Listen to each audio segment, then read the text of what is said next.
আসসালামু আলাইকুম। Welcome to Rajan lifestyle blog. সবাই কেমন আছেন?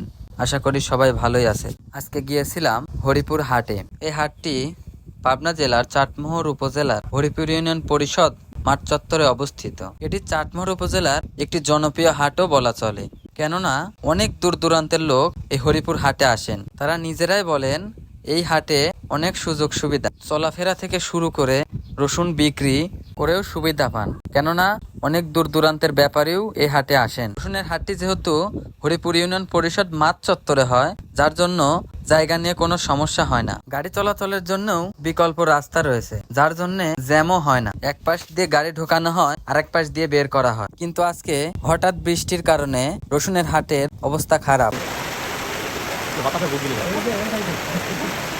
বৃষ্টি শুরু হয়েছিল মূলত হাট শুরু হওয়ার ঘন্টাখানিক পর। আমাদের হরিপুর হাট লাগে রাত 4টার পর থেকে। হঠাৎই বৃষ্টির কারণে রসুনের হাটের কেনা বেচার অবস্থাটাও অনেক খারাপ হয়ে যায়। অনেকের রসুন এরকম বৃষ্টিতে ভিজতে থাকে, অনেকেই পলিথিন দিয়ে ঢেকে ফেলেছে, কিন্তু সবার উপযুক্ত ব্যবস্থা না থাকার কারণে এমন ভিজতে থাকে। কেউ কেউ আবার রসুন ঘরে উঠিয়েও বসে আছে। তো আলহামদুলিল্লাহ, বৃষ্টি শেষে আবারও রসুনের হাট শুরু হয়ে যায়। কিন্তু দুঃখের ব্যাপার হলো, বৃষ্টি পরবর্তী সময়ে বেচা কিনা শুরু হলেও কৃষক সেই বৃষ্টির আগের দামটা পায় না। মন প্রতি 200 থেকে 300 টাকা পর্যন্ত কমে যায়। বৃষ্টি পরবর্তী সময়ে আজকের বাজার দর ছিল বড় রসুন 2200 থেকে 2400 টাকা, মাঝারি ছিল 1800 থেকে 2000, আর কুচি 1300 থেকে 1500 টাকা পর্যন্ত বিক্রি হয়। তো সবাই ভালো থাকবেন। কে কোথা থেকে ভিডিওটি দেখছেন অবশ্যই কমেন্ট করে জানাবেন। আল্লাহ হাফেজ।